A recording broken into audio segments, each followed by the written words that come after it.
Hello, everybody. Welcome back to the breakdown. I'm Tone. It's fantastic to have you watching any of my material, but in particular this video. Thank you for joining me once again. Again, where do I start? Sorry that it's been so long since my last video, probably over a month by now. But there's a lot to unpack in what's been happening in the last 2 months, 1 month. But I want to keep it reasonably short if I can, and maybe have a follow-up video in the next couple of days if I have the time. Firstly, the reason why I'm short on time.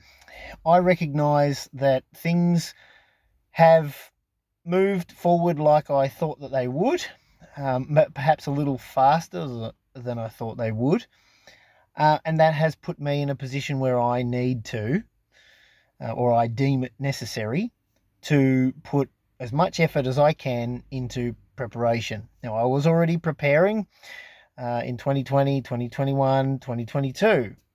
I've already been preparing because what started in 2020 is not finished. It's going to continue. And so that's where I'm at right now. I am, I'm pulling the finger out, pulling out all the stops and just going for it. That's what's going on right now. And so that's taking all of my time. But at the same time, I don't want to just disappear from this medium where I'm giving insights and talking about what's going on from my perspective, at least from what I can see happening.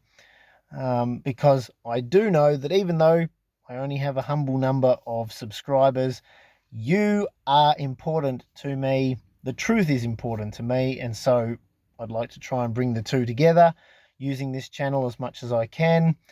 Again, apologies for the delay in some of this stuff. But look, we're already aware that the interest rates have been out of control. 10 straight interest rate rises.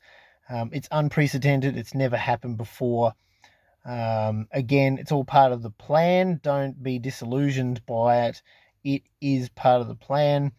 I called it out in the end of 2021. As you would know if you follow this channel, I said it was coming, and we're in the thrust of it right now.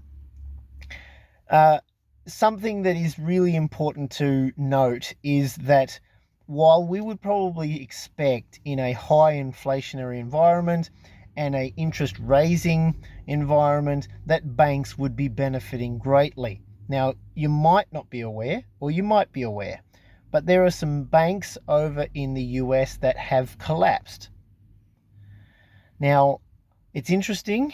They are the riskier type banks, or the riskier type investment institutions. Credit Suisse is one of them. And then there was Silicon Valley Bank or whatever. For me, the main one was the Credit Suisse one, because they involve themselves in a lot of the share market here in Australia, and they wreak a lot of havoc on smaller investors or speculating investors. I've been on the other side of one of their trades, so I know all about them. So I have to admit, I had a good old chuckle when I found out that they finally screwed themselves over and got caught out by their stupidity. So good riddance to them. But they've been bought out by I can't remember who.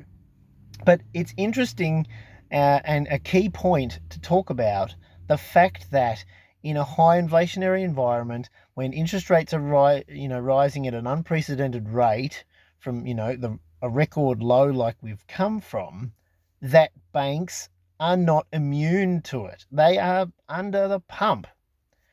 Now, obviously, the big ones. Look,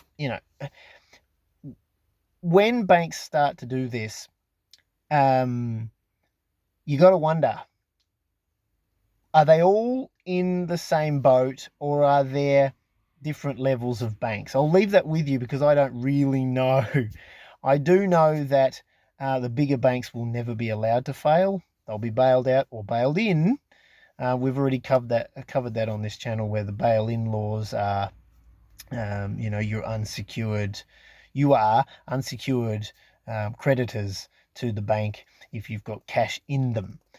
I have a limited amount that flows through my accounts these days because I understand the system. I know that how fragile it is, and we're starting to see, some cracks forming. But again, the media doesn't really talk about it much because, well, they don't understand it, to be frank.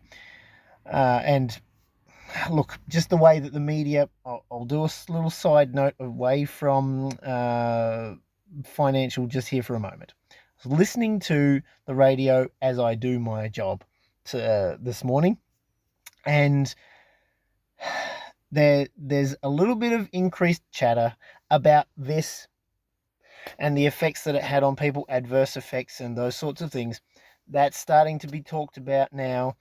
And it's interesting that that's how far behind the media is. That's how far behind the mass media and even just the majority of people are behind the stuff that I've been talking about on this channel for years now. I started this channel at the start of 2020. I've been spitting truth from this medium since I started this channel.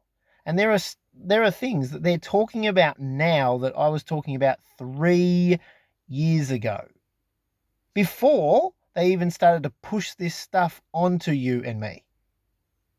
So just let that sink in. That's how far they are behind. So if you're not hearing about it in the media, about the shakiness of the economy and the banks falling over and what that could mean, well, look, that just means we're only maybe 1 or 2 years away from some really serious problems really starting to impact people. As if the issues that are going on right now with cost of living and inflation out of control isn't already affecting people adversely. So, as I've stressed so many times, please go and check out my Real Money playlist, where I talk about what real money actually is, and do what you can to be preparing yourself. Because, look, I can't tell you exactly when these things are going to happen. I've got a bit of a barometer and I can sort of give some indication of what I think.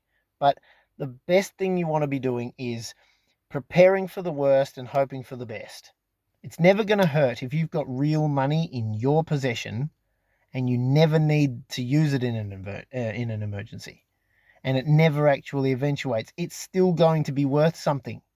But if you don't do anything about what could come, and something does happen, you're up the creek without a paddle, heading towards the waterfall, nothing you can do about it. Seriously. I only share this right now, and I've only been sharing this stuff on this channel for the time that I have been, because even if only a few of you, that watch this channel are benefited by it, then I've done the best that I can. Something that you can do is share these videos that I do put out to anyone that you think might not think that you or I are a crackpot and might have an open enough mind to grab a hold of this knowledge and benefit from it. But I don't do this channel to try and grow it exponentially, because I understand that some of the things I share on here could get it removed if it gets well and truly noticed. That's just a fact. I had videos removed on here when I was talking about this well before it was mandated, well before it was forced on us, and they were removed. But here's the thing. Those videos were removed after the mandate was in place. About 1 week after it was mandated, those videos were removed. I received a notification email saying that this video have been removed because of this content. And the videos that were removed had been up for over a year. They were removed in 2021 and I put them out in 2020, right in the crux of everything when it was going on, when I did my mask mandate nope month lock-in where I didn't leave home. I was doing those videos and talking about that stuff. A lot of those aren't available for you to watch anymore. They were removed.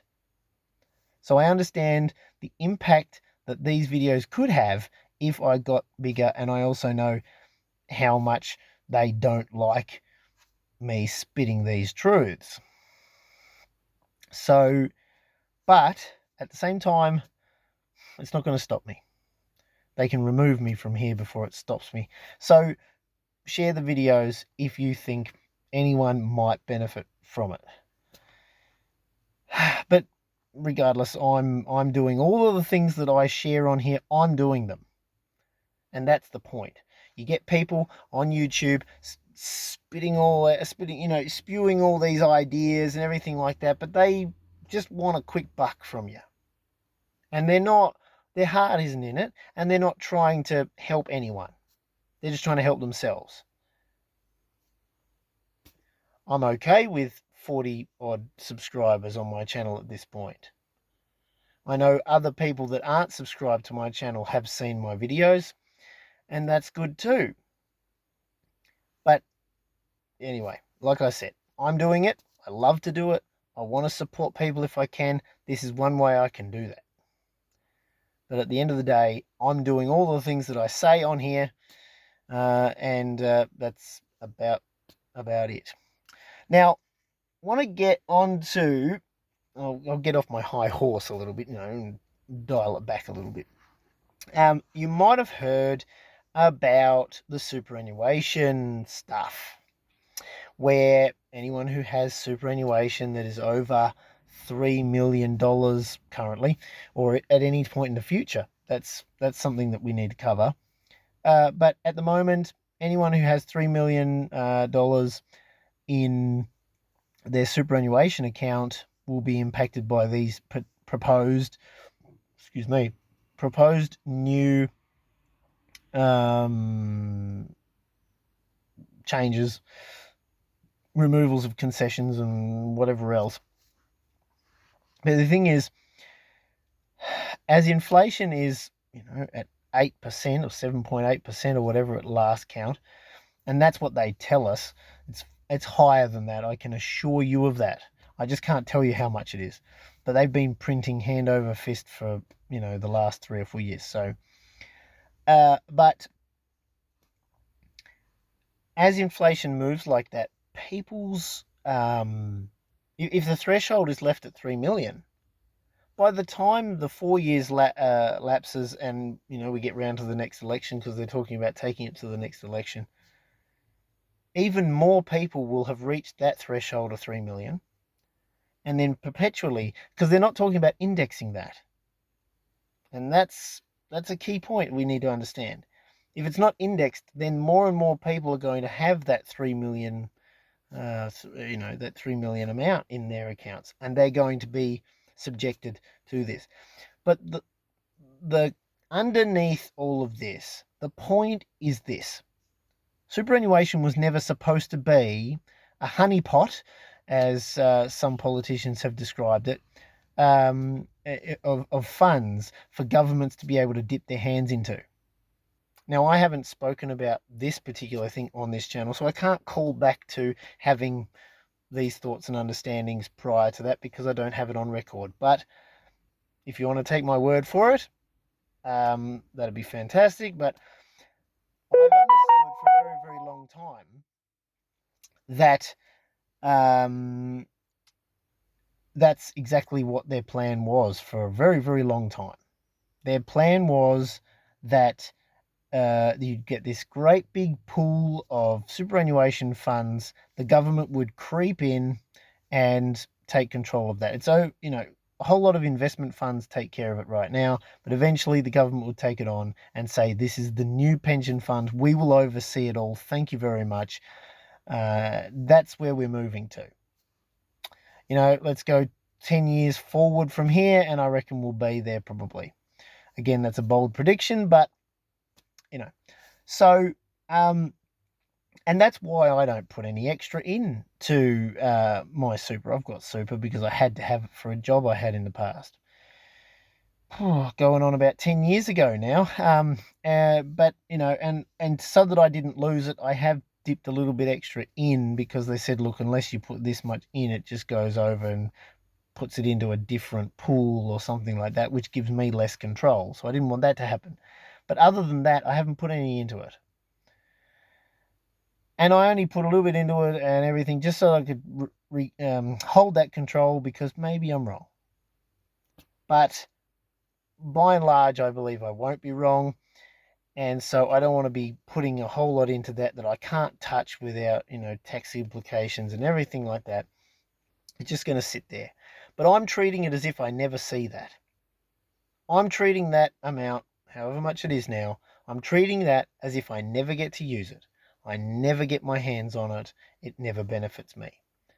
Because what I believe is what I have in real money is going to be far more of any sort of security for me than anything else. And anything that the government gets their fingers, their tentacles, whatever you want to go, that they get into, anything that the government gets into, they make a mess of every single time. Government, they keep wanting to grow government and have more and more things taken over and looked after by government, when government really just needs to be reduced as much as possible because the majority of people know how to take care of themselves. We don't need a nanny state, but boy, do we have one. So anyway, again, I'm not a financial advisor. I have to stipulate that, even though I can tell you, if you've been listening to any financial advisors in the last however many years, they've earned heaps off of you and they've given you very limited benefit. I've been in that boat too. Never again. But I'm not a financial advisor. I'm not licensed, so I can't give advice. All I can do is tell you that I'm not putting extra into my super, and I'm backing myself and making myself, a coin of phrase by Gregory Mannarino. I doubt you'll be watching my video, Greg, but if you did, but you want to make yourself your own central bank. That's what he says. I stick by that too. You want to make yourself your own central bank. And that's what I'm doing. So if you're able to be doing that, that would be fantastic. I believe you will be safer and benefit in the long term. Again, if calamity comes, you're set. If it doesn't come, what you have isn't worthless. But if calamity comes, the cash in the bank isn't going to do you any good. In fact, they might even just confiscate that and say, hey, we've bailed you in and here's some worthless bank stocks. Here's some shares in NAB. Here's some shares in Combank. That's the way these things can go. So that's what I'm doing. Limited cash out of my control. I have cash, and I know where that is, right? And I have real money.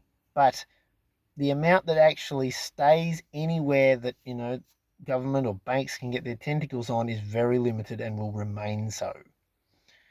And I will point out, if you have noticed, maybe you hadn't noticed, but gold has hit a record high in Australian dollar terms. Silver nowhere near it, but silver has gained as well. And I do firmly believe that what's going on is there are some people waking up enough. They are putting their currencies, transferring it into real money or bullion, and currency is leaving the banking sector. And that's part of what's caused some of these banks to fall over. And they've got policies in place. Don't you doubt it for a second. They've got policies in place right now trying to avoid any type of run on banks. And what I'm talking about right now is pretty sensitive stuff, because I'm suggesting that might be what you want to do. Not in one big lump go, but over time strategically. I have been doing that, and it has worked for me. I feel far more secure, and I have some responsibilities that I didn't have years ago. So that's where it's all at. I think maybe that's a lot to digest. I might leave this video at 20 minutes, and I'll come back with a follow-up video in the next couple of days, hopefully with some more talk and information.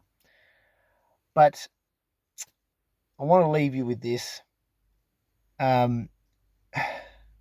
You want to be surrounding yourself with people that you can truly trust. You can't trust the government. We're supposed to be the government that elect people that represent us, but that's not happening anymore. It really isn't happening anymore. These politicians, they race off to other parts of the world and have their meetings and that sort of thing, and they don't disclose what's being talked about. They don't bring it back to us. They don't, defer to us, or they don't come and consult us. They just say, awesome, you had an election, you voted us in by consensus, and so therefore now we represent you, but we represent the country and the policies that we said that we would bring, rather than at some point, people writing in letters or emails or whatever to their representatives saying, hey, look, these things, I think you really want to touch on these. That's pretty much dead now. So with that understanding, you really do need to take some big responsibilities on being prepared for what could come. Right? It's not being alarmist, it's being realistic. And so that's what I want to leave you with. Be realistic about what's going on. Open your mind. Really think critically about these things. One other thing that I don't know if yes, I will. Sorry. It's going to lengthen the video out, but I think this is really important.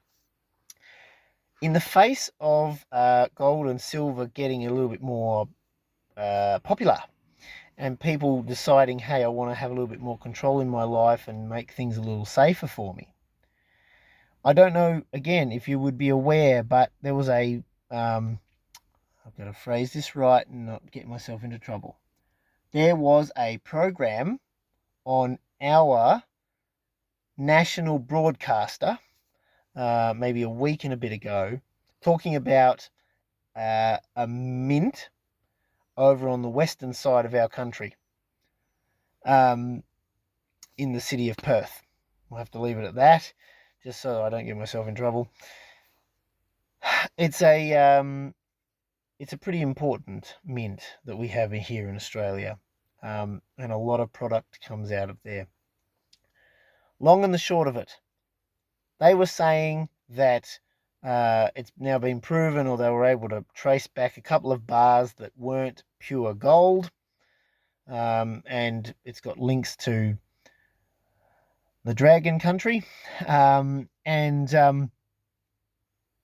the information came back, it wasn't pure, or they had some complaint about it or whatever. But of course, Dragon Country never sent it back, did they? Because it's gold, and it fell within the parameters that it's supposed to. But what this program conveniently, and this is for the novices, right? This is to try to dissuade people from looking into it, because perhaps people start to say, hey, maybe there's something to this, maybe I should have some of this. And then they watch a program, they consume this program, they get programmed to think, but if that mint does things like that, maybe other mints do the same thing. If it's not pure, I don't want it. Gold is measured or refined to 4 nines, 99.99%. So there is a 0.01% that isn't gold. Could be silver, could be bismuth, that's still the industry benchmark. And everything that comes out of that mint and all other mints complies with that. There's strict things in place to make sure. But as you get much bigger in bars, like kilogram or 100-ounce bars and those sorts of things, and multiple kilogram bars, the number can increase in percent. So maybe 99.95. So you now have got 0.05%, which can be something else. And that's still industry benchmark, and it's still acceptable. So my point is simply this. There is a push, and I did talk about the mint in question in a previous video, saying that, they were talking about money laundering and whatever else. There's a concerted effort underneath, pushing this idea that you want to be questioning about real money and how pure it is in its purest form. But really, in actual fact, you want to be putting more trust into cash and the banking system and the financial system. And so there's this push and pull going on. Although, let's just say the mints aren't really pushing. They're just simply doing what they've always done, and they haven't changed anything. The policies remain the same. And the products remain just as good as they have been. Minus, obviously designs that they're managing to improve on some of their numismatic products. But I digress. So there's this push and pull between people waking up and realizing that real money is important, and this other side trying to dissuade you from, and others from considering it and thinking that it's a good idea. So there's an ever-increasing number who are thinking, yep, you know what, I'm going to go down that path. And they're just trying to stem the flow of that shift. But we're seeing cracks in the financial system, in the banking system, because there's enough starting to wake up. And despite what anyone tries to push in terms of whether or not it's pure and can be trusted, there's still enough people waking up to this stuff and getting themselves set with real money. But it's important to understand that when there's a push about something and it's filled with misinformation, because if you go watch that documentary, I'm sure you'll be able to find it online. As I said, it was a program.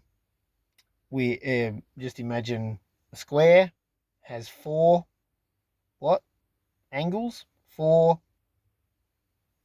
corners.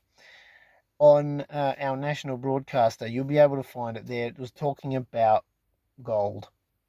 That's the one you want to watch.